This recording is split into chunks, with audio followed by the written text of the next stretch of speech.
This is Captain.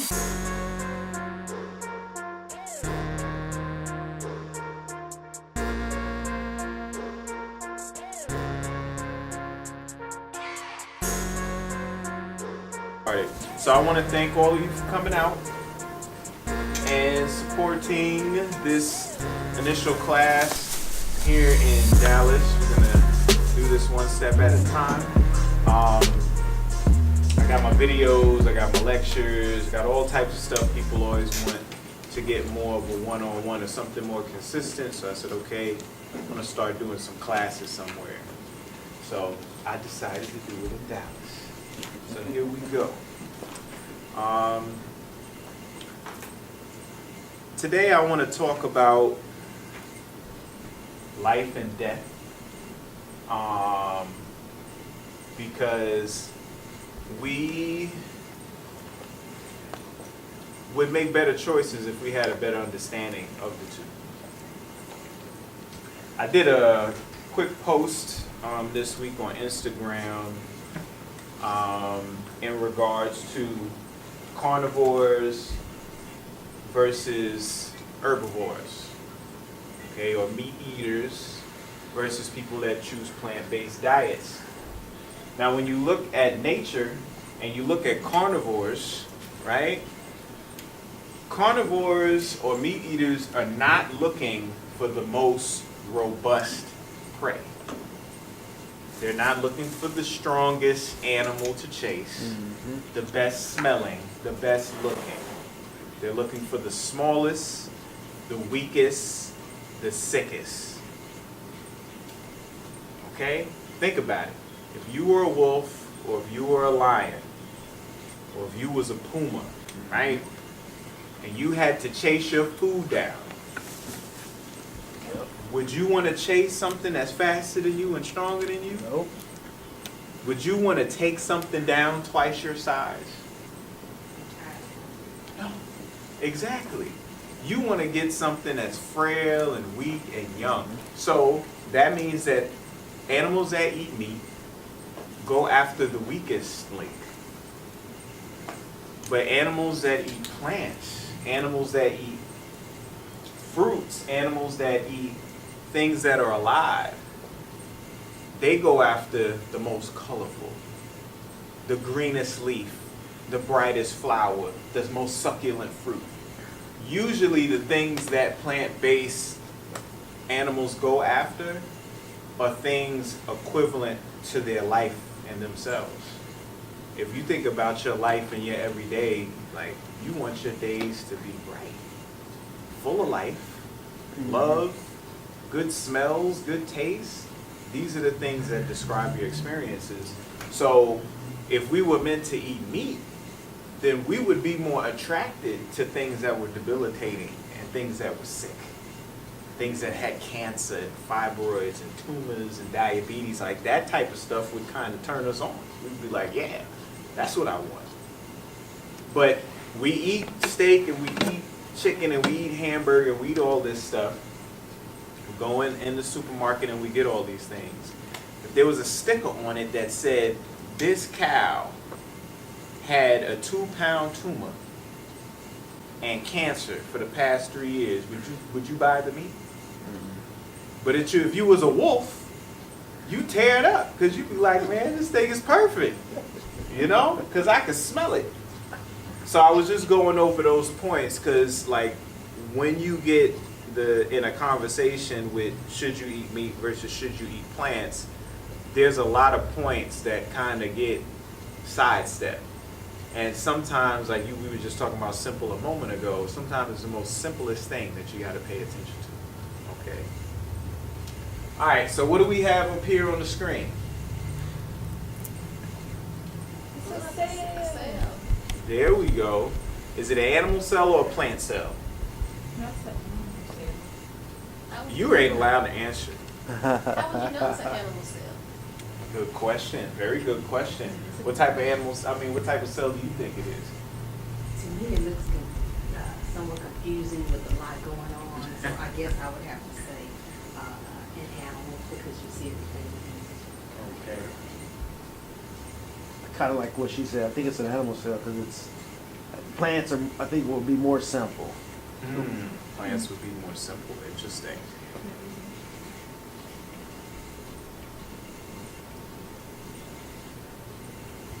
That's a plant cell right there. Not that much different, huh? That's just kind of a zoom out, and this is a zoom in on the animal cell. Y'all are right, it is an animal cell. Main difference between animal cells and plant cells is plant cells have a cell wall as opposed to a cell membrane, which is equivalent to like the skin on your body. The membrane around the cell in an animal cell is called a membrane, but in a plant cell is called a cell wall. It's more rigid. It's more rigid. The other difference is the fact that the plant cell has a vacuole, which is this big reservoir of water inside. See that big bubble? All right. And then the third thing is it has chloroplasts. Very, very magical organelle that changed history as we know it. But they got chloroplast, which contains the chlorophyll that you know that makes plants green. The vacuole is the big bubble with the water, and then we have the plant wall, that's rigid. But when we go into this animal cell, there's no vacuole, okay? There's no chloroplast, and there's a membrane as opposed to a wall. Membrane is more malleable, okay? It can move, it can stretch, it can bend, it can adapt, all right? But with the plant, it's rigid and structured, just like how you see a tree outside. It stands as rigid as structured, okay? But when you think of animals, they're animated. They can move, they can jump, they can blend in. So we're gonna go through some of these organelles that are inside of this cell so you can get a better understanding of what happens in the cell, because usually the same things that go on inside this cell are the same process that occur in the organs inside your body. Okay? So, in the center, this purple thing, I can actually go to the next picture, which shows a blow up of it. You see the thing in the center, it looks like it's in a cabbage, right? What is that? What part of the cell is that called? Anybody? Nucleus. Say it louder. Nucleus. Nucleus. What's inside the nucleus? I don't know. Oh, come on. Come on. I get to answer. Nobody gets Is Don't- electrons yeah, in if there? people No, don't I get know the that. answer, then you can come on in. What did you say? Is electrons inside of there? No. Electrons are everywhere. Yeah, they but are. yes, you're right. They're- You're right. That's not a wrong answer. Not a wrong It's answer. okay. Just let it out. It's only us in here anyway. Okay, we're not on Facebook Live. There's not 1,000 people talking about you right now. Don't worry about it. It's mitochondria in there. Is it? In there? No, not in I'm there. just playing along. What are you doing? Don't do that to them. Protons, electrons, neutrons. Always. That's what molecules are made up of. What does the nucleus in our cells hold? The brain. Something like that. The brain, technically, what you really won't read about in books is the membrane of the cell. The skin that's wrapped around the cell is really its brain, because that's the thing that dictates the external world from the internal world and kind of governs everything. The nucleus, though, is the reproductive area. This is where you hold the genetics at.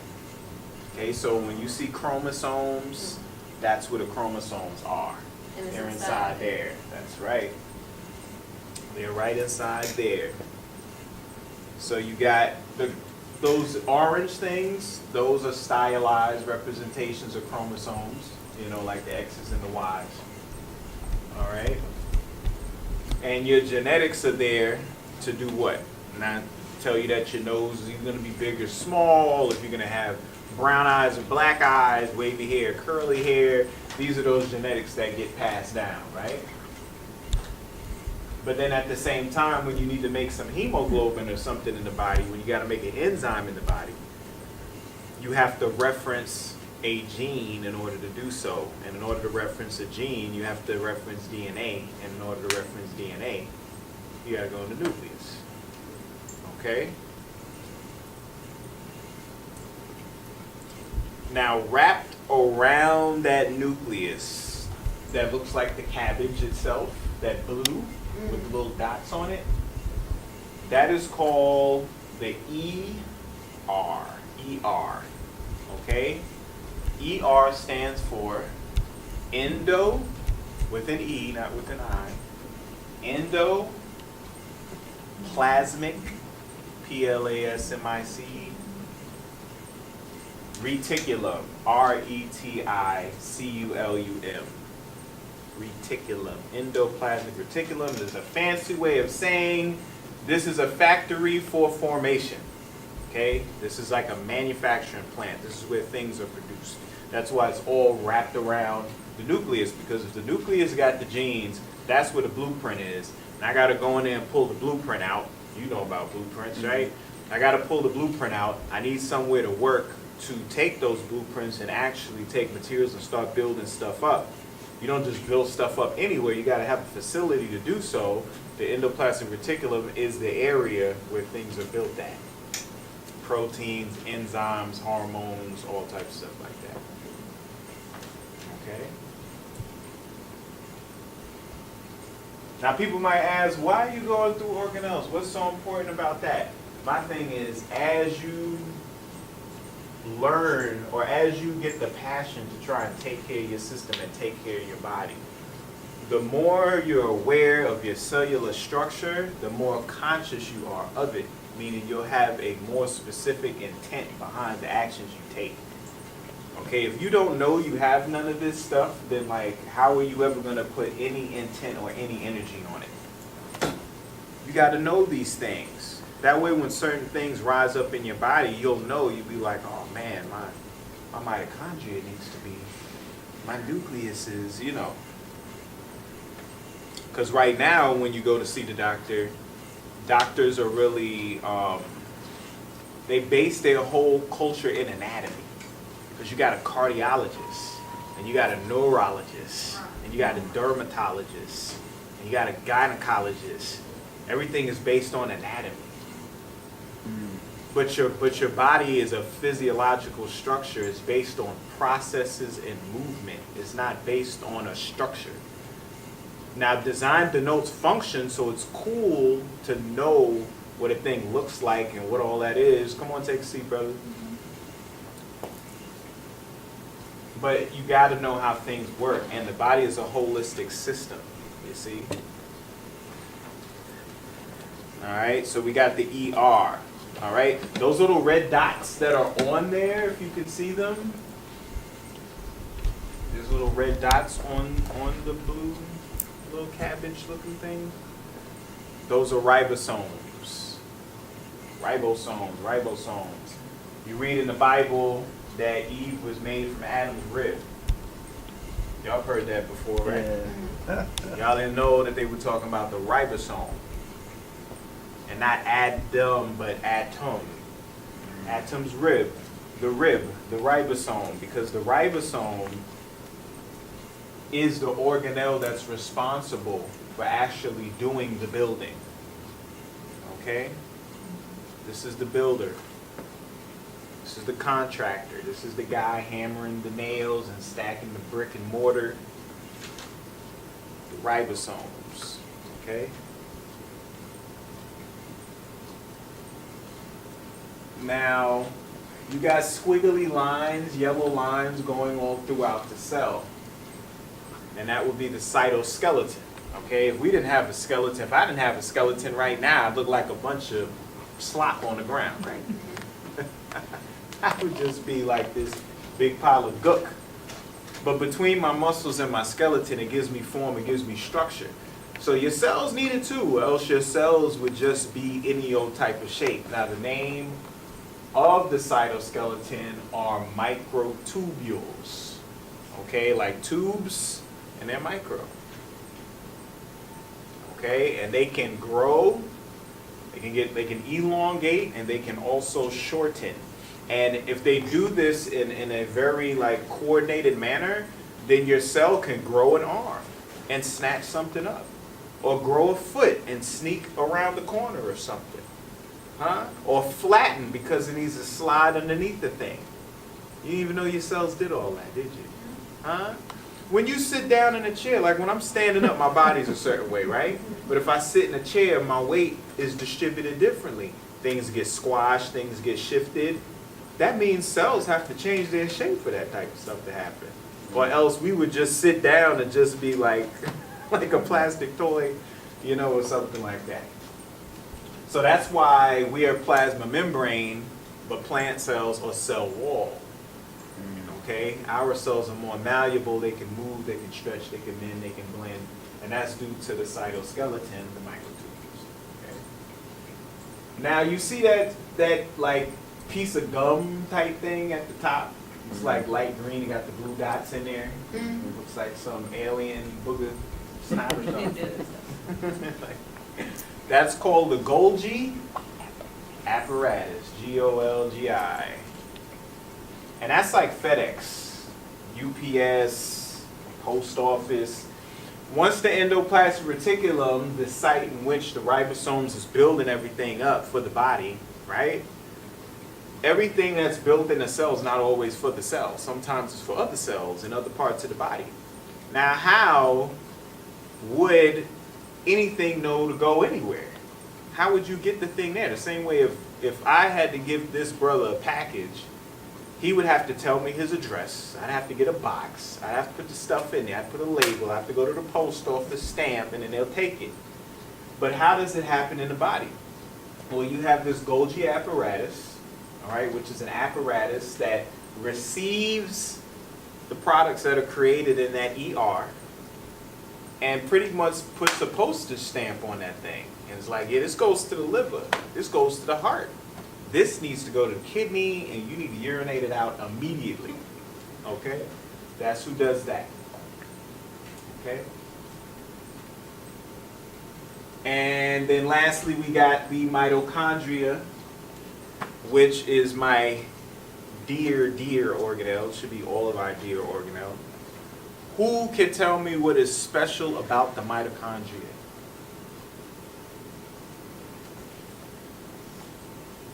For the energy? Yes, it is the energy powerhouse of the cell. Yeah. The mighty mitochondria. That's right. Anybody else? Come on. Which one was it? The little sausage-shaped ones, little capsules. Oh, Yeah. which one were the ribosomes?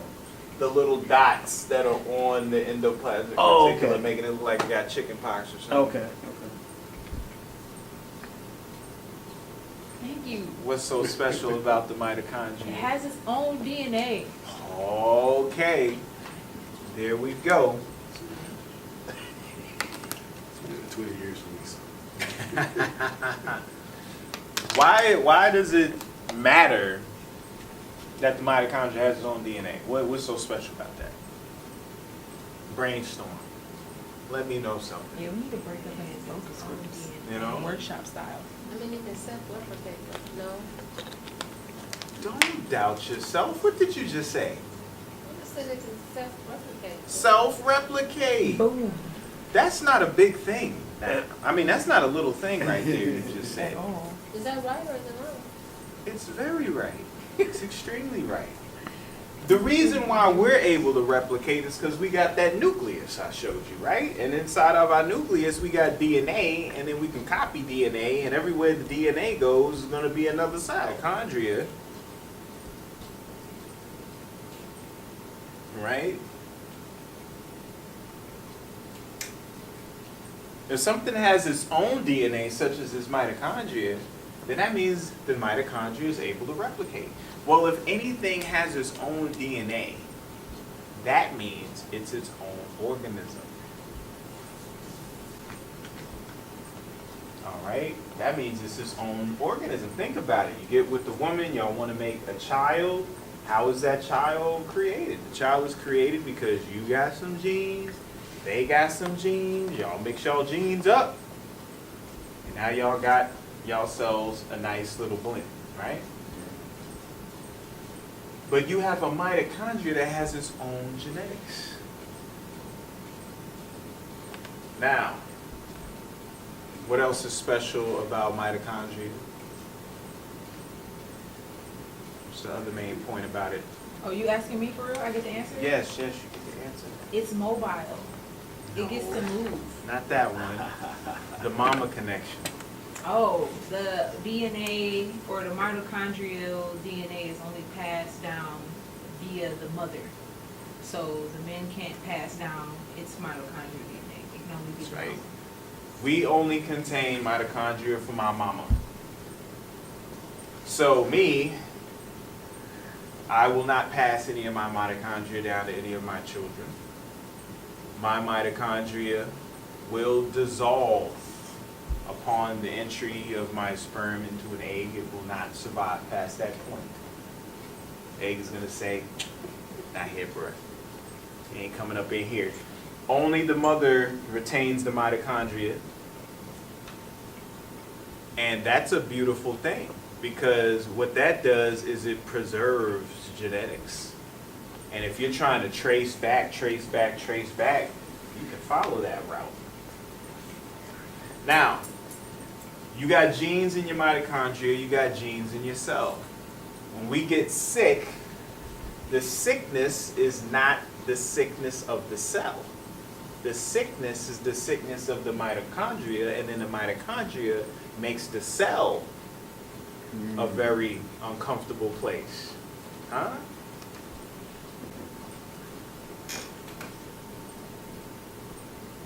Let's go back. So, when those mitochondria are not getting the things they need, they start producing things called reactive oxygen species. It's called ROS, right? And this ROS starts messing a whole lot of stuff up. You've heard the term free radicals before.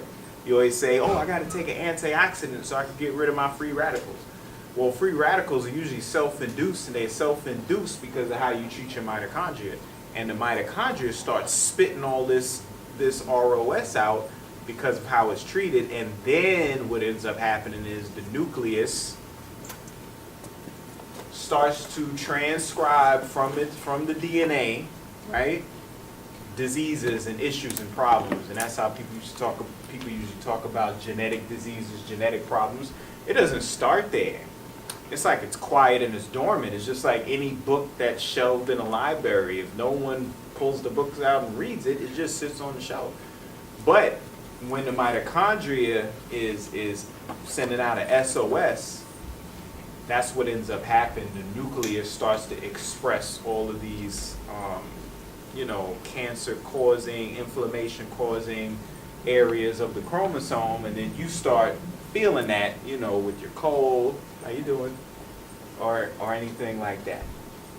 So health becomes this balance between your nuclear cell, and your regular cells, and the mitochondria that are in them. But the mitochondria is the optimum. That's who you really got to focus on. If you take care of your mitochondria, then the regular cell is just going to fall in suit. If all you're doing is trying to heal yourself, but the mitochondria is not getting taken care of, you're going to constantly be detoxing, doing this, doing that, doing the third, not fixing anything. Okay? This is why it's important to understand the cellular structure, because when you understand the basic component of the cell, then you can start making, productive changes. All right? All right, so let's see, through all these. So is there a way to increase or decrease mitochondria in each cell, or is it a fixed number? No, definitely not a fixed number. Definitely not a fixed number. Great question, though. Great question. So the question that he just asked was, is there a fixed number? What do you do for the mitochondria? Well, because the mitochondria has its own genetics, it's able to replicate and duplicate over and over again. Matter of fact, not only are mitochondria able to replicate, they're able to fuse. So imagine if two cells could come together and turn into one cell. That's what mitochondria can do. Two mitochondria can fuse together into one, and they can also replicate into many. Your brain, your heart, there are certain cells that have thousands, tens of thousands of mitochondria in there. Matter of fact, in order for your heart to beat, you know how many mitochondria you have to have in each one of your cardiac cells in order for you to constantly beat that heart, power that electricity? Where is that electricity coming from? The mitochondria is the one that's making that power. In order for that to happen, the thoughts that you have in your mind, your brain, your thinking, your cognition, is all due to mitochondria. Now, what is so important about this mitochondria, though, what makes it so dynamic, is the fact that it's sensitive to light, specifically. It's actually a circadian sensor. It's a circadian sensor. Does anybody know what circadian stands for, or circadian rhythm means? Circadian. Anybody?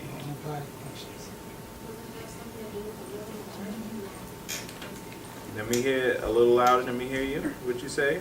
Isn't it like you're in tune with the earth, or? Yes, that's definitely part of it.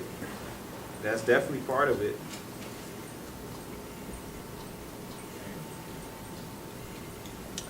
Circadian rhythm, all right, is the rhythm of night and day.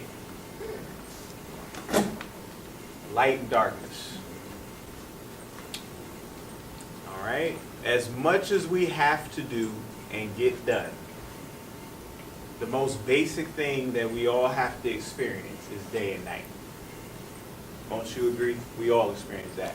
It don't matter how poor you are, how rich you are, how healthy you are, how sick you are, what race you are, what gender you are. You deal with night and day. Okay? You get up in the morning. Why do you get up in the morning? Why don't you get up at night? Why don't we all get up at 9 p.m., yarning, pulling out some cornflakes, drinking coffee? Why we ain't doing that at 9? Why are we doing that when the sun comes up? And why aren't we going to bed the minute the sun comes over the horizon? When it's noon, why are we not laying down in our bed going to sleep at that time? It shouldn't matter, right? When we're tired, we should be able to sleep. And when we're energized, we should be able to get up and go out. And if that happens to be nighttime, then we run out at night. And if it happens to be daytime when we're tired, we should be able to go home and go to sleep at that time, right? Right? No? Yes? No? Maybe. Maybe. If you work the night shift, If you you, would be doing say, that. if you work midnight. If you work the night shift, but what is the night? The night shift is based on a job. Yeah. It's Based kinda on like- you working for somebody else. It has nothing to do with you. Right. You wouldn't normally work at night on your own. You're Right. doing it because all the day jobs is taken, or you're going to school during the day, and that's the only time you have. And you're working that night job because you got to pay your bills or handle this or handle the other. But it don't got nothing to do with the heart beating or you thinking or whatever you was put down here for. Right. It's kind of like what D. Gray used to talk about with the timing of the day and the sun and the body, kind of how it all Oh yeah, goes together. Yes, it goes together. It is we talk about clocks and watches, and we look at our wrists. And you ever notice some people put their watch this way and they look at their watch that way? It's deep because this is the radial artery. This is where you can check your pulse at. This is where your body absorbs a great amount of sunlight, and it is a clock. All right, your eyes are a clock.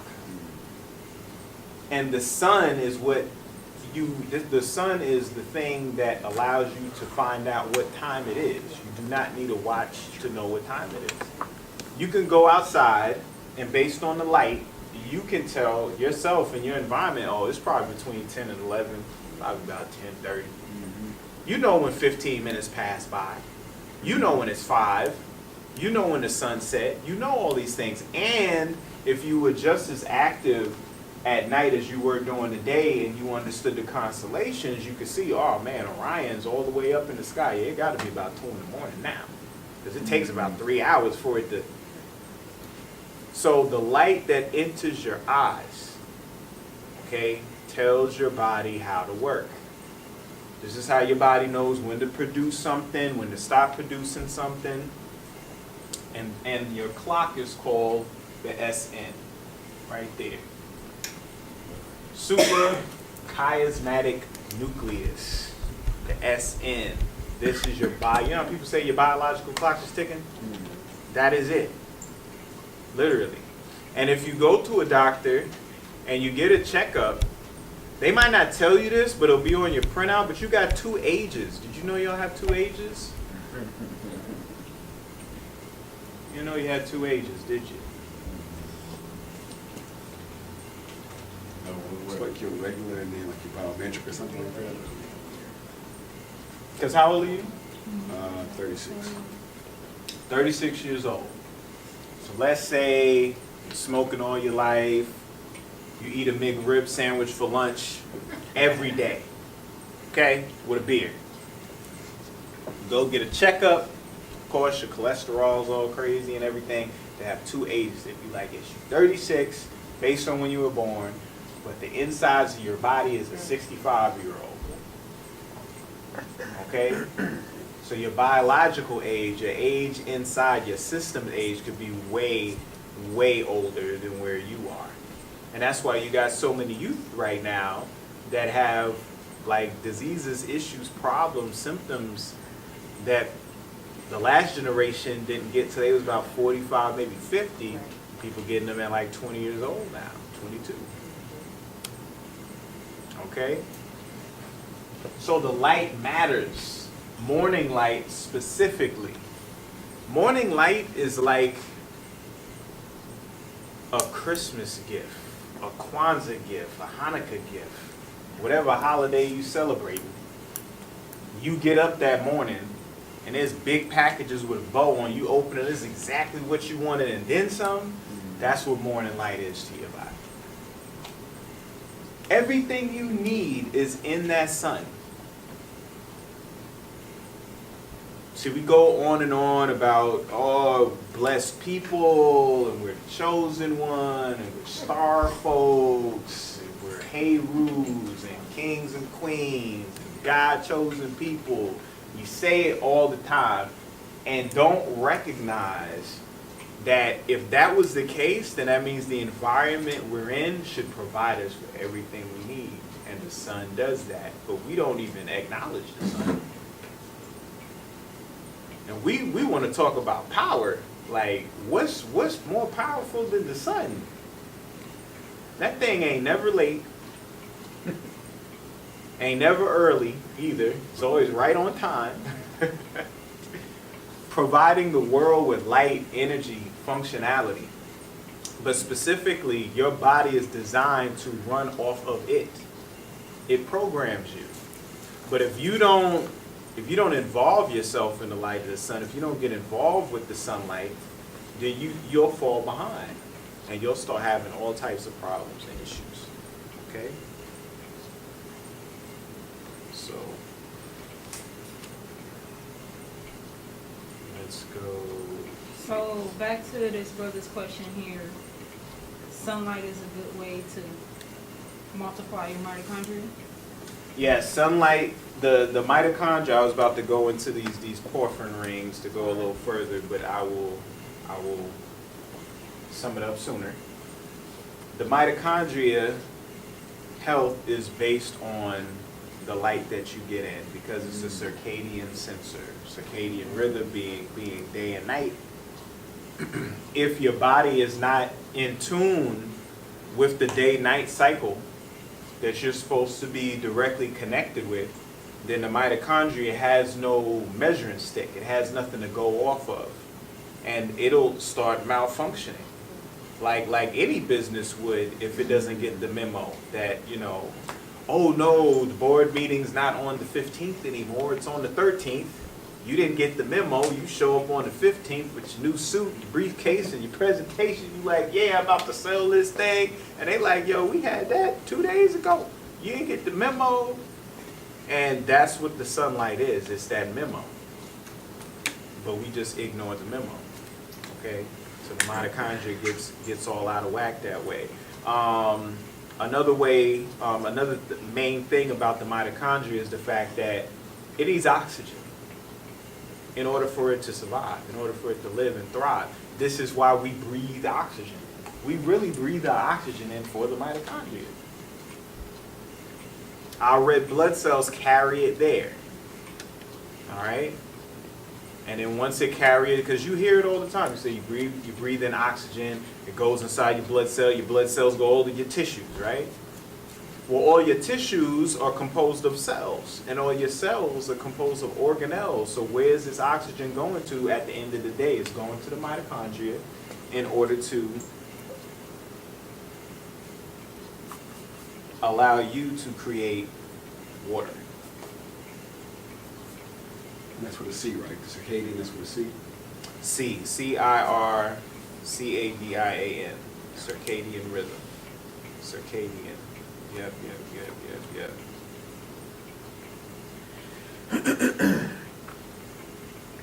So if you want to multiply your mitochondria, then you would really get on that. You know, we've talked about, the whole light thing. You know, you want to make sure you're getting up with the sun. I always make the point you never see a squirrel knocked out on the park bench during the day. You know, they up. You know, you might catch them sleep in a tree in the middle of the night like everything else, unless it's a nocturnal animal, you know? And we're not nocturnal beings. That's not what we're designed to do. Our evening rest is designed to rejuvenate our system. Anything that we feel can't be healed can be healed when we're sleeping. All right? All right. So I jumped to another slide presentation because I wanted to show you this picture of light entering into the eye and then to the brain. Let me just go back here and just go over it real quick. So light comes from the sun, it goes through the eye, all right? It's not showing the whole breakdown of the eye with the retina right here, but after the eye, it goes into an area of the hypothalamus called the suprachiasmatic nucleus, or you would call it the SN. And from the SN, then to the pituitary, master glands. And what do master glands do? They produce hormones. Hormones, harmony, same thing. They're in tune. And they're only going to be in tune if they're getting programmed correctly. So how long would you have to stay outside? Well, that's a good question.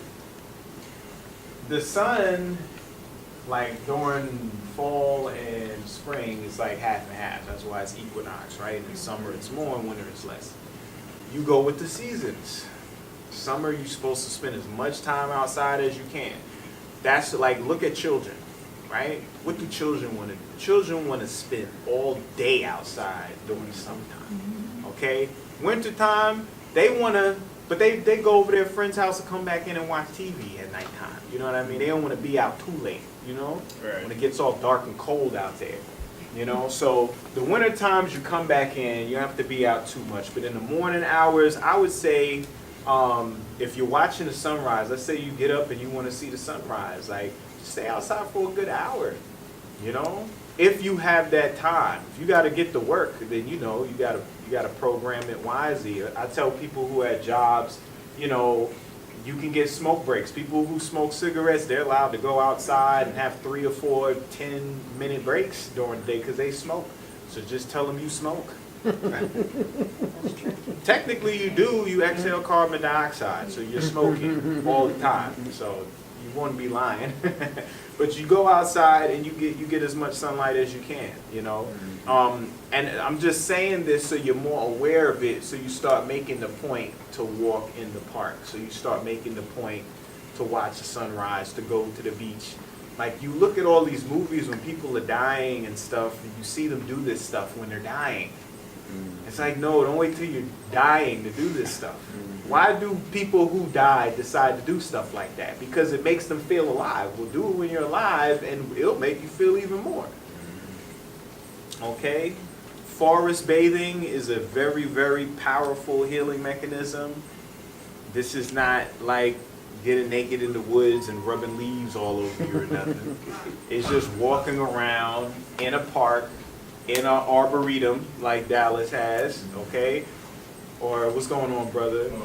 Or anywhere where there's an abundance of trees. Because trees secrete pheromones, oils, and all types of energies amongst each other. And when we walk through a park, we're in their network of wireless energy. You ever notice phones and stuff don't work when there's a bunch of trees? Because them radio waves of that signal from that phone can't touch what them trees is doing to one another. When we walk in the midst of them, it does all types of stuff to our body. Very, very healing. And when you look at all the old stories back in the day, like it was always in the setting of a forest, in a park. All the kids' tales, all the nursery rhymes. Why was everybody always out in nature like that? Why did the Bible start in the garden? You know, we're really cut off. All right. So what time is it? 7:39. Yeah, I'm good with the timer. I got the timer. You got the. I have a timer. Oh, you got a timer. Okay, Yeah, for. I was gonna give you a 15 minute Okay. and Where, 5 minute. when is that? When's the 15-minute gonna In be? about 5 minutes. In about 5 minutes. Okay, got you. Start getting used to it. Start getting used to it. I got you. Okay. So let's go into some organs. Like I said, today is the first class. So I'm just introducing a couple points to y'all to go home with. It's definitely gonna make you want to do a little bit of research. And then every class that we go through, I'm gonna start focusing on specific things and go into detail with. But I just wanted to kind of do a all around today. All right, so top right corner. Now you. What organ is that? Gallbladder. Hey, let me hear you say that louder. Gallbladder. Yes, please give it up to the sister, please. Let's encourage. Know thyself. So the follow-up would be, what is the gallbladder for? To excrete bile. Bile. To deliver, Very good. What does the bile do? break down, helps you digest. Digest what specifically? Oh, I don't know. Okay, well, good enough. Very good. Thank you. This is what I want, okay? So, yes, that is the gallbladder. Yes, it produces bile. It doesn't produce bile. It actually concentrates bile. The liver produces the bile. And the job of bile is to emulsify fats. So it's a fancy way of saying digesting oils and fats, okay? Oils and fats and fats and oils. You're a watery system. If you're nothing but water, you know oil and water don't mix. How do you handle oil in a watery system? You do it with bile. Bile is soap detergent. How do you clean a greasy pan in Thanksgiving, huh?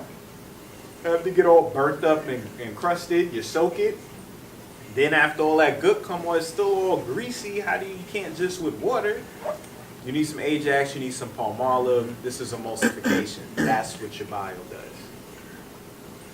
Underneath it, what's that? Liver.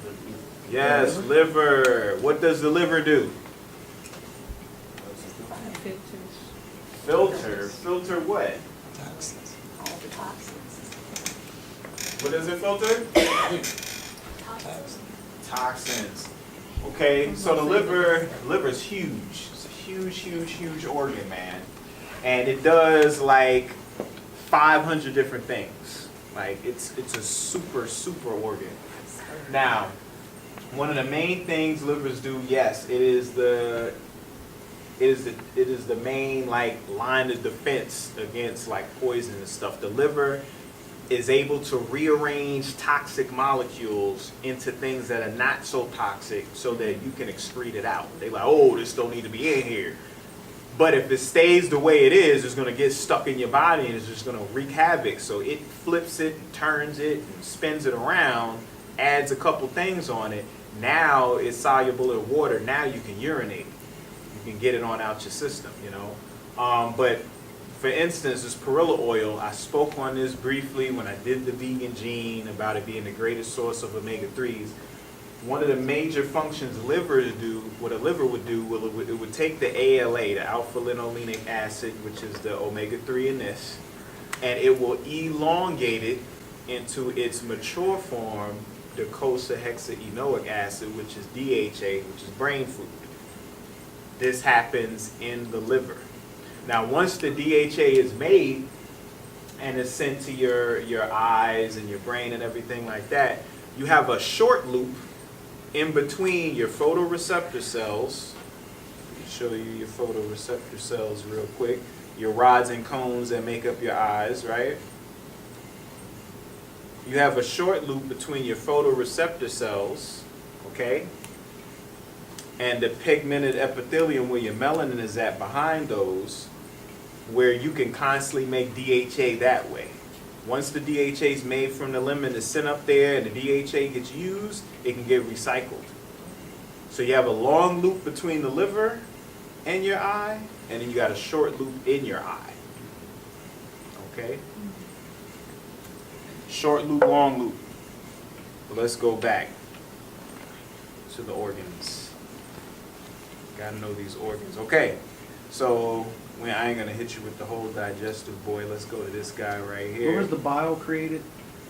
In the liver. The liver creates it, the gallbladder concentrates it.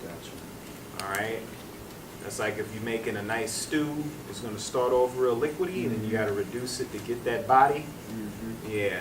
And that's why you get gallstones, because sometimes it gets reduced too. You know how you burn the pan, you leave it, you reduce it too much, and it gets sticky? Yeah. That's what a gallstone would be, yes. So the gallbladder excretes the bile as well? It concentrates and excretes it? And Or is excretes it. It's, okay. Yeah, secretes. Or I said excrete. Yeah. Secrete. It secretes. Or create something, but yeah, it comes out the gall. It comes out. All right, what we got here, y'all? Give me something. What y'all see? It's so hard. Okay, Heart. six to the kidneys. Heart. That's What's the that guy? Spleen?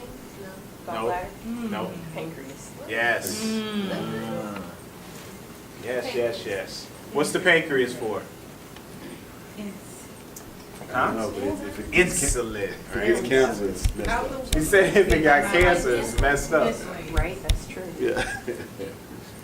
So it's insulin. Hmm? What you gonna say? Oh, no, I was serious. Oh, okay. Pancreas cancer. Okay, so the pancreas is very interesting because it's an endocrine gland and a exocrine gland. What does endo mean? Into. Inside, within, right? What does exo mean? Like exoskeleton or exorcism? External. External, outside, right? Okay, so if it's an endocrine gland and an exocrine gland, what does it do inside and what does it do outside? Well, its endocrine function is the function most people are used to, where it deals with it secreting insulin into the blood. Okay, and insulin is a signal. How is it tied to blood sugar and diabetes? Well, if you eat something, you got a bunch of glucose in your blood, it's not a good idea for the glucose to stay in the blood, because any sugar that is dissolved in water that's just about 100 degrees yields a syrup. So you don't want no syrupy blood. So those sugar crystals also, before they dissolve, they're like shards of glass. They'll tear everything up. So it has to get inside the cell. And the only way that the cell is going to let anything in is if you got the password, right? If you go to the little skull and bone spot, right, 20 feet below underneath the church, you walk up to the weird door and they slide the little thing and look through, they're going to be like, what's the password, bro? And if you don't got that, you ain't getting in. So the password is insulin. Okay, that's what gets glucose in the party. All right? That's how they get it in. So most people, their issue is the fact that the membrane where the insulin will bind to, the receptor sites, they get damaged, so the insulin can't bind, so there's no way of telling the cell there's sugar outside, don't open, it stays in the blood. or the area where the insulin actually comes from gets damaged to such a degree it doesn't produce enough. So that's the difference between diabetes 1 and diabetes 2. One is at the location of origin, the other one is at the destination. That's it. All right? So that's the pancreas. So I talked about the endocrine. So what's the exocrine function? Like, what else does it do? Well, what if I told you digestion, or your alimentary canal, your digestive tract, is really outside your body? It's not inside. Say it again? Right. Your digestive system is outside your body. I know, right? The skin. Doesn't make any sense. They gotta be the skin, huh? Yeah. You said it's your skin? No, I said your digestive system, your alimentary canal, mouth to anus, is outside your body. It's not inside. This is outside. It's a tube. Like inside your body is where your blood's at and your bones are. Oh. That's inside. Yeah. When you eat food, food never gets in your body. That's the whole idea. That's why you got a mucous membrane. It doesn't? You don't No, No. you don't eat food. You eat the sun. You eat the essence. You eat what food is composed of. So your whole digestive system is to take an apple and turn it into a bunch of electrons.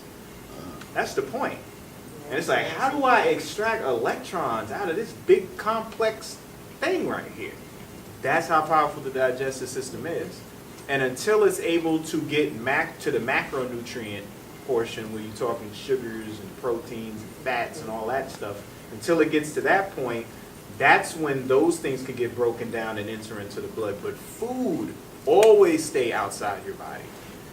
Okay? Your intestines, all that, that's just it's like a hose. For instance, let's say I got you a dozen donuts, right?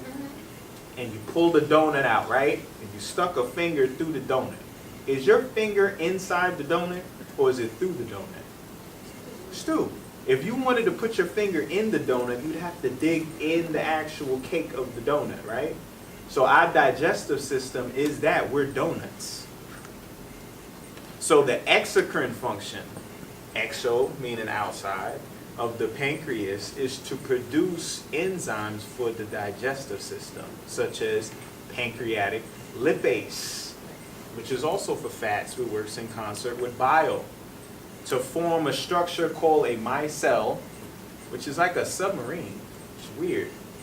Oil is all in your intestines, just all in that water, and you're trying to figure out how to take the lipids, the basic part of that, and get it in the blood. Well, the lipase, the bile, and a couple other components come together and they form a cell, this ball, where the oil's inside and all the water's outside, and they ferry the oil over to the microvilli in your intestines and it gets absorbed in. Otherwise, it would just stay all up in there. So if you're not producing enough bile, then you're not breaking down oil. If your pancreas is shot, you're not producing lipase, then you're just going to have greasy boo-boo coming out, you know, and you're not getting any of your fatty acids in, okay? And then yes, kidneys filtering the blood. It's like Moses parting the Red Sea, separating your red blood cells from your plasma and secreting urea and waste, you know, in the process. Okay? Gotta know your organs. What was the one on the left? Looks like a heart. What is that one? You tell me, what is that?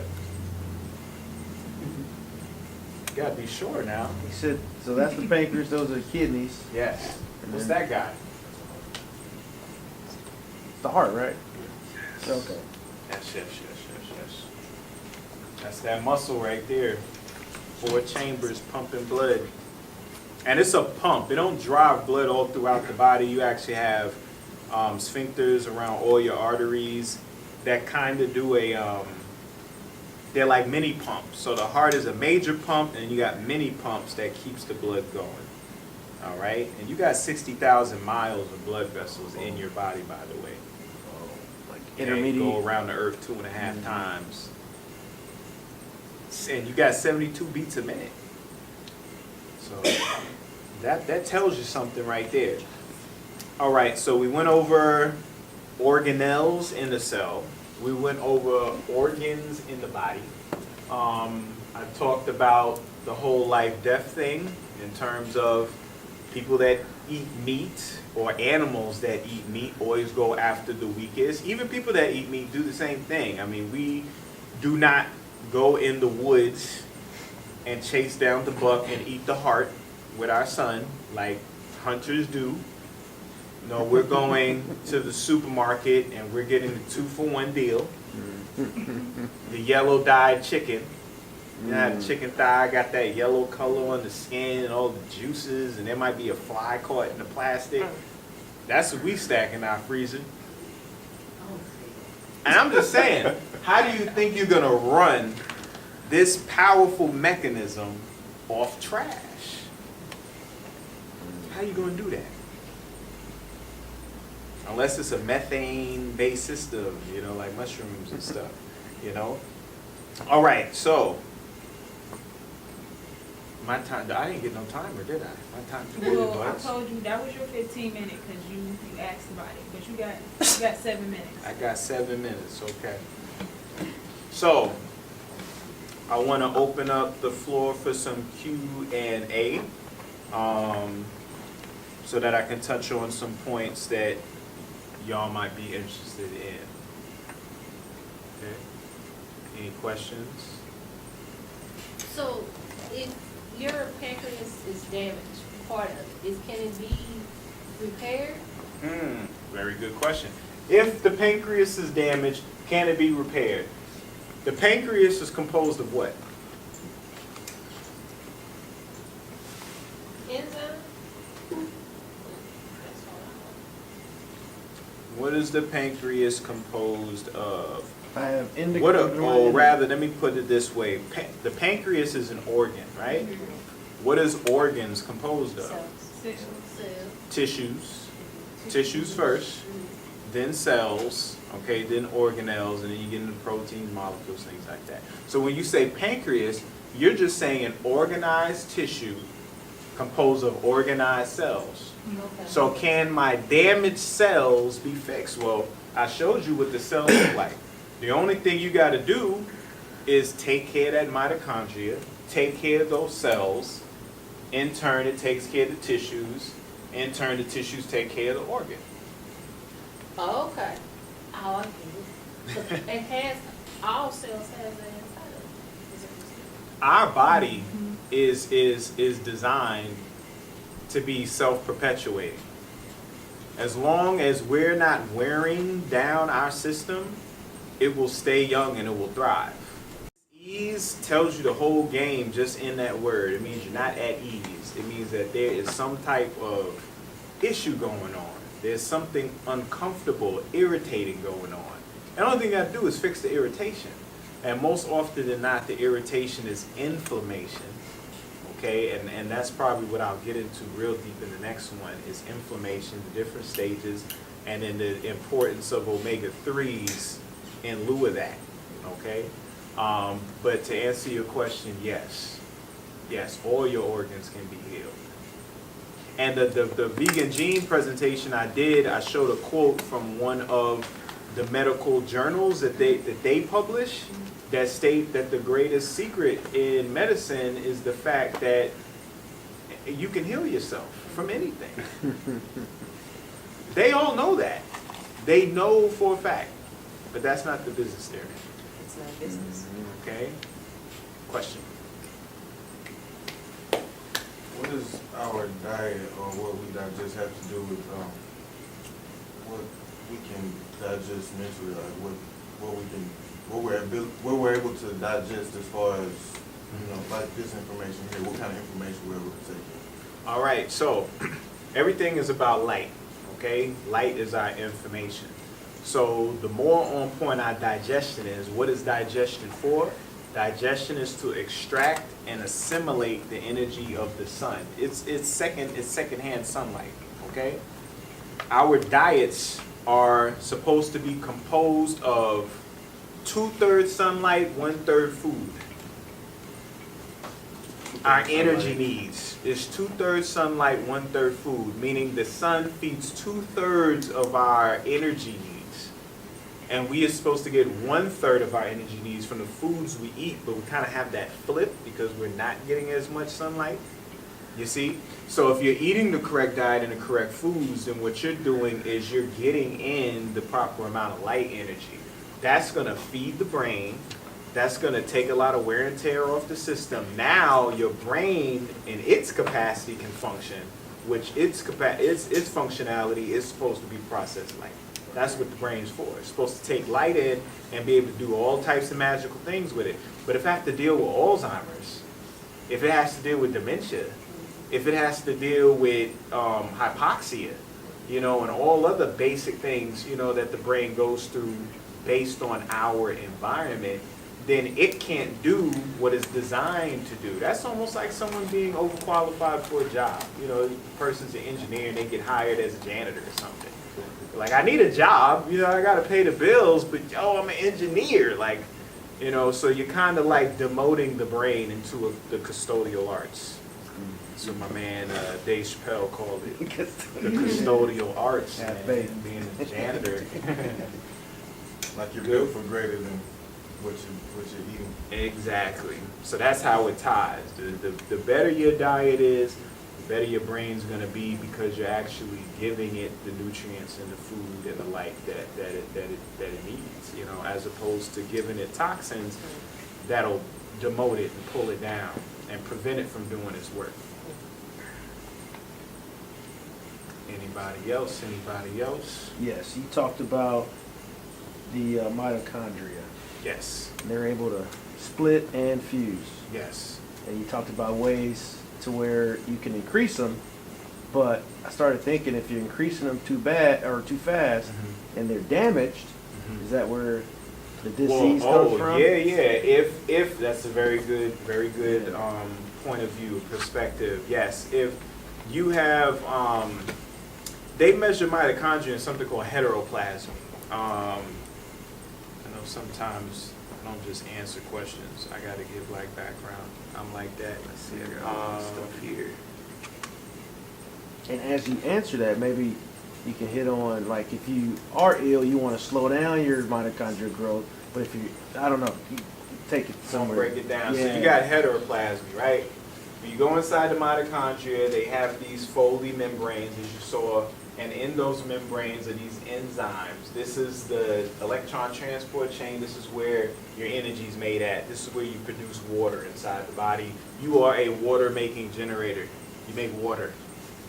You breathe in oxygen, you take in light, and you make water with your mitochondria. Okay, and that water is actually your battery that you use to power the system. Okay, now these enzymes, right, have a particular distance one from the other. If they're too far apart, then guess what? The conduction is not going to be as efficient, so you're not going to produce the same, amount of energy as you would normally produce if they were closer together. All right, that's called heteroplasmy. So yeah, if you're dealing with a situation where you got mitochondria where there's wide gaps in between the enzymes and they're not very efficient and they start to replicate, then you would have more of that issue. You see? How you shrink these things back down together, like I said, is by getting the light, staying hydrated, the dietary regimens, all these things working in concert allows you to decrease your heteroplasmy. Increase in heteroplasmy means, and I think I have another picture here. Here they go. Yeah, this one. You see how that says aerobic, and this one is actually, that says aerobic. When you hear the term aerobic and anaerobic, do y'all know what that means? The difference between aerobic and anaerobic? You're using like two different types of cellular respiration. Two different types of respiration. Think about it. When you hear the word aerobics, what comes to mind? Cardio. Exercise. Exercise, right? So you're doing aerobics. Now when you exercise, what is it you need the most to keep exercising? Oxygen. There you go. So aerobic means oxygen, anaerobic means no oxygen. So the respiratory pathway when there's no oxygen present is anaerobic respiration. So if you notice here, aerobic and anaerobic, you see two different shapes to these particular enzymes. All right, when there's no oxygen present, that first complex right there don't even exist. It's gone. Okay, that orange one changes shape, the yellow one changes shape, the green one changes shape. All right, so if you are not healthy, if the mitochondria is lacking oxygen, and that can happen through things like eating cassava or what's it called? What's another name for cassava? Tapioca? Tapioca, but that's not the word I'm looking for. Yucca. The yucca, it got linamarin in it. It gets in your stomach, you digest, and you get all the cyanide. Cyanide inhibits that green complex, that cytochrome oxidase. That's your fourth complex. And once it shuts that down, you're shut down. You see? So yes, heteroplasmy, if that replicates in a lot of your mitochondria, then your heteroplasmy rate will increase, of course, based on that. And then, yeah, you'll have a lot of issues because all those cells that contain that mitochondria inside, their nucleus will start to express diseased areas of the chromosome. You know, chromosomes have areas on them that are like cancer and all types of stuff, but they stay dormant.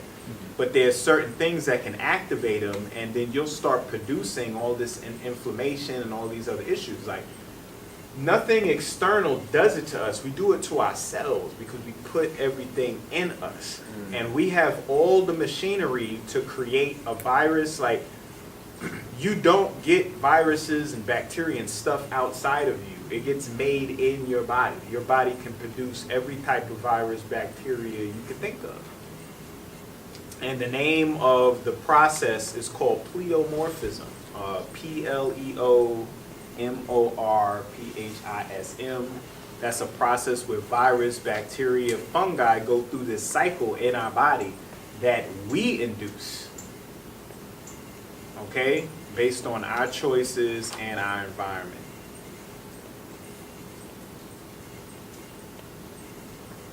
You know, you would think with all of the sterilizing and everything that goes on today, nothing would exist. There's more diseases and stuff than there's ever been. Okay? And we used to go pick stuff right out the dirt and just eat it straight from the dirt and be good. You know, now we wash our hands and do all that other stuff and then we'll get a cold sore. Like, I thought that's what I was avoiding. Like, what's going on here? Because we're cleaning bacteria off. For every cell in your body, you have 10 bacteria. So you're really a bacteria, like you're a cyborg. You're like a bio-cyborg, where you're not just cells. You're all types of living creatures that come together so you can live here. Yeah. Now, did I answer your question, or are you more confused than when you started? No, you answered the question, but it rose up another one. Yeah. Come with it then. Come with it. What's the follow-up? Well, the follow-up would be, well, it won't be another question. It's the fact that, and what you just said, you can create all these diseases. And you're saying that the mitochondria, I mean, if it gets ill or sick, then your whole body gets sick because, and then it has its own DNA, so it can replicate or fuse together. That's right. So, man, why would you want to eat anything that's bad? You know? Well, like I said, the deal that is made with the mitochondria is this. It's like you got a bacteria, you got this eukaryote, right? So this bacteria is like, yo, I need more oxygen. If I had more oxygen, I could just get oxygen, man. I could really do some things. And you got eukaryote over here, and they like, yo, you know what I'm saying? I get what you're saying, because man, if I had more energy, I just got a demand for energy. If I had more energy, there could be a more holistic system. We could bring all the cells together. We could really move. And he was like, you think you could give me some oxygen? And he was like, you think you could give me that? And they was like, yeah. They shook on it, and that's the deal that we got going on. So if we get the mitochondria a whole lot of oxygen, the oxygen it needs, then we get rid of the anaerobic state, the hypoxic state, moving in an aerobic state, right? The heteroplasmy starts to drop down, right? Then we get healthier mitochondria, and then the healthier mitochondria proliferate, and then that just waves throughout the body, and we're healthy. That's why Sabi was always saying oxygen, oxygen, oxygen. That's why he said iron, iron, iron. Why you need iron? Iron is what holds the oxygen in the hemoglobin. Okay? You get oxygen through water-rich foods, aka light. Herbs are very dense in oxygen. The reason why we got red blood cells is because the oxygen that's in the atmosphere, we only dissolve about 2% of that. Oh, that's my next question. Okay, only about 2% of that. So how would we be more efficient in taking the oxygen that's in the air and taking it to all the places in our body? We would need some mechanism to do it, and the mechanism is the porphyrin ring with the iron in the center, right here. Okay. This porphyrin ring right here, this heme group that sits, that's why it's called hemoglobin. The globin stands for the actual protein complex, you know, weird, funky shape. And then the heme stands for this molecule, all right? Where you notice it says Fe in the center. Fe is the atomic, right? Ferrous, right? For iron.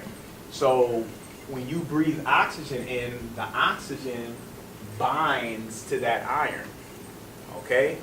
And then that is inside the red blood cell, and then the red blood cell is in your bloodstream, and it flows throughout the body, okay? So the red blood cell is like a bus, all right? Or rather, yeah, the red blood cell is like a bus. These hemoglobin are like seats, all right? And then the iron is like the safety belt that locks the oxygen in place. And then it gets, the bloodstream is like the road, the highway that the bus goes down to get to where it needs to go. And you take the seatbelt off, you jump out the seat, you go inside the museum, you have your class trip, right? That's how it happens. Now, red blood cells, guess how much hemoglobin is just in one red blood cell? Just let you know how powerful you are. 350 million. Every red blood cell you got 350 million hemoglobin, and each one of those hemoglobin have 4 of these. So you multiply 4 times 350 million, then you multiply that number by about 25 to 30 trillion, because that's how many blood cells you got. That's how many oxygen atoms you got. No, and then you multiply it by 2, because every oxygen is a dioxide. So it's 2 of them. So whatever number you get, you double that, and that's how much oxygen you got flowing in your body all the time. That's a lot of oxygen. It's a whole lot. So the mitochondria should be happy. But see, we're suffocating. Okay. Okay, we don't breathe. Yes. So this probably has to be the last question. Yes. So all of that oxygen is flowing in your body. That's Yes. a lot of oxygen. A lot of And oxygen. we know that oxygen is used in combustion reactions. Right. So why aren't we on fire? Oh, that's a good question. Why aren't we on fire with all that oxygen? Well, that's because when you deal with a fire, that's like a violent, incoherent form of combustion. You know, you put your logs out, you light the match, you know, carbon dioxide all up in the air, right? Yeah.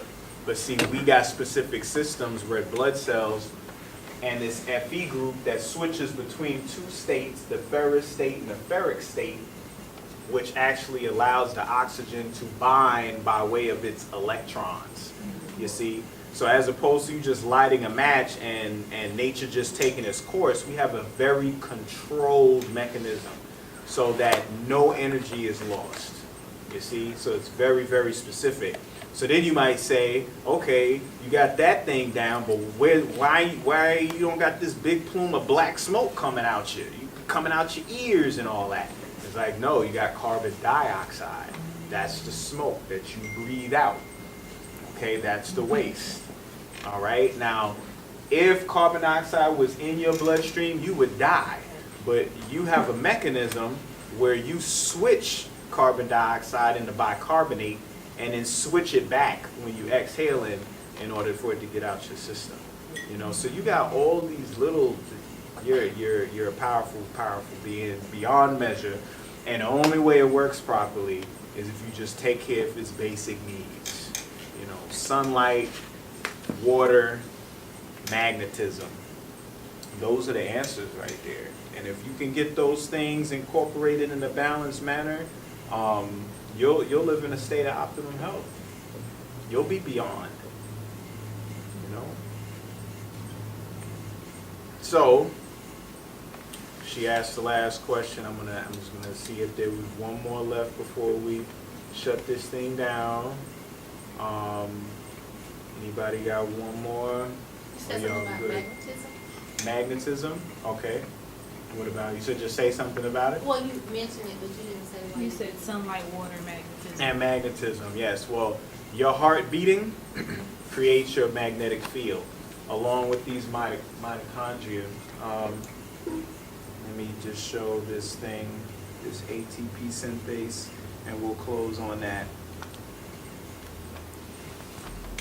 Where you at, ATP?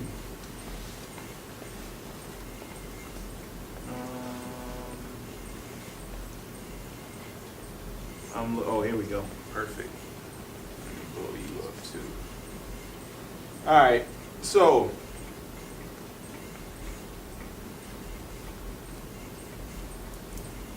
all right. This is called ATP synthase, and I know it looks real weird, but bear with me. The circles and the lines represent your membrane.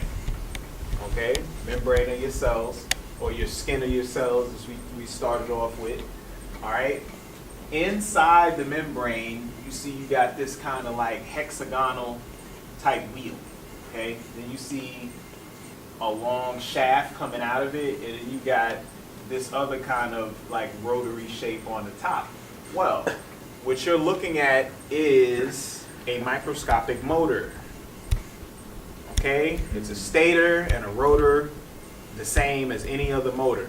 All right, and it's called ATP synthase. It drives off of hydrogen protons. Okay, the hydrogen protons fuel it, and it causes you to make an energy molecule called ATP. Now, I'm just going to say how it spins.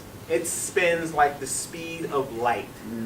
And as this thing spins at the speed of light, it creates a magnetic field.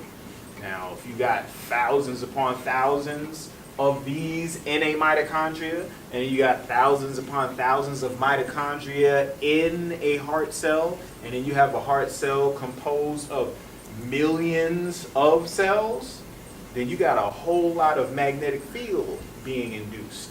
And every time that heart pumps, it sustains the magnetic field that your body has and creates, okay? So when you talk about the mind and the brain, those are two different things. The brain is an organ. The mind is not a thing you can grab. Your mind would be your electromagnetic field, because that is the unified intelligence of your whole system, not just this body, but the relationship to the environment that you're in as well. That's a mind. Okay, a mind is a relationship between the two. Because a mind is everywhere. It can't just be you. It got to be something else too, and a communication between the 2 points. You see? But yeah, ATP synthase. So, like I said, today I just wanted to go over a couple basic points. I wanted to see where everybody was. I didn't go too deep into my quantum stuff and everything. I asked some simple questions because I want to know where everyone's at, because this is going to let me know, okay, this is what we'll touch on. This is what we do to get y'all stronger, you know, in certain areas. But my main goal is to inspire everybody to be more proactive in knowing themselves, okay? Just so y'all know, Dr. Sadie is my father. He is my father because my mother, when I was born, married him, and I was taken into the family and I was raised by him. So then people might ask, okay, well then that means that, okay, he's not your biological father. who's that father, and his name is George Edward Tate. All right, and I would like to honor him because, give me 1 second. This is my father. I have 3 fathers. I was blessed enough to have 3 fathers. Mental father, emotional father, and spiritual father. Sadie was definitely my spiritual father. Started off with him. He got me into the health, the wellness, the love for the land, love for the woman, the herbs, and just enjoying life. My mental father was Donald Grafton Hooker, Mr. Hooker. He's the one that really taught me how to go behind the veil and dig deeper, and that the mind is all, and you know, if you will it, you can achieve it. Like, he did some magical stuff. My father is George Edward Tate. This is why I'm Kamani Tate on Facebook. And he just transcended on the 5th of November. I had just returned back from New York from doing an event with Phil Valentine up in New York, and got word that he put his time card in for the last time. Now, the interesting thing about my father is, this is a question a lot of people didn't ask, and that was, what happened. And he actually had stomach cancer. Unfortunately, I wasn't aware to what degree he was dealing with what he was dealing with, and before I could do anything about it, it was too late. I have a great passion for what I do, because if people were just a little bit more aware of themselves and the choices that they can make a lot more of a difference with their life, which is a very rare, miraculous thing that you get to experience. And if you want to just throw it away and trash it, it's entirely up to you. But there's no reason to do that when all this information exists out here. Okay? So I want to continue to come on Wednesdays and give y'all this powerful information. If y'all want to come out, I tell you, I implore y'all to bring more people. We're going to have experiments we're going to do, interactive things. She got some ideas. Don't shake your head now. She got some ideas for you. She was like, yeah, man, they're going to be doing this, they're going to be doing that. And all these experiments and all this hands-on stuff will just exist so that you get a better way of understanding, or so you can embody it and you can know it your way, so you can pass it on to other people so they can learn. All right? But I want to thank all of y'all for coming out. I definitely appreciate the support.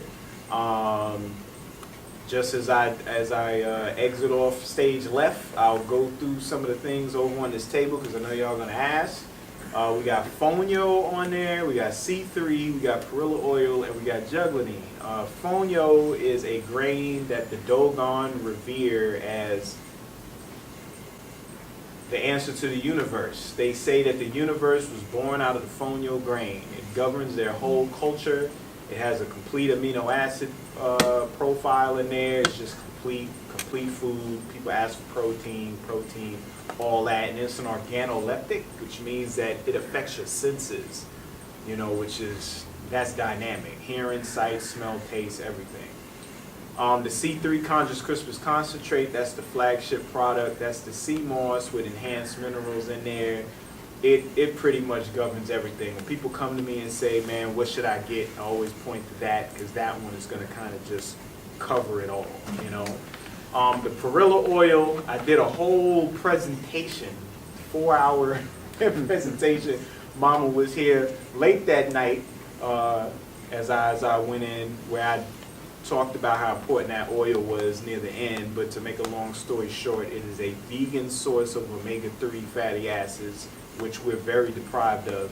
And then the juggling is for the worms, the parasites, and the candida and the yeast, getting all that type of stuff out. So, I brought, a little couple components, if anybody were interested in getting anything, enough to kind of cover everything, and yeah, those are the products that I have. I have my catalog over there too that has my other products. And otherwise, like I said, I'll be back here next Wednesday. I suggest all of y'all bring somebody with you, because as we build through this class, we're going to go deeper and deeper down. This was just a nice little trailer. This is just a little trailer. This was nothing. We're going to really go there, because I got some stuff I want to show all of you. But thank you again for coming out. I look forward to seeing y'all again. This is Captain. Peace, man. Just got done wrapping up my first class here at Pan African Connection in Dallas, 4466 Marcellus Avenue, Mama Quate's Fabulous Palace, where she got all of these trinkets. Y'all gotta come down here and check it out. But y'all been trying to tie me down for some time. Like, KT, do you teach? KT, where your class is at? I want to come, I want to learn. Well, guess what? Class is done started. Okay, today we talked about life versus death.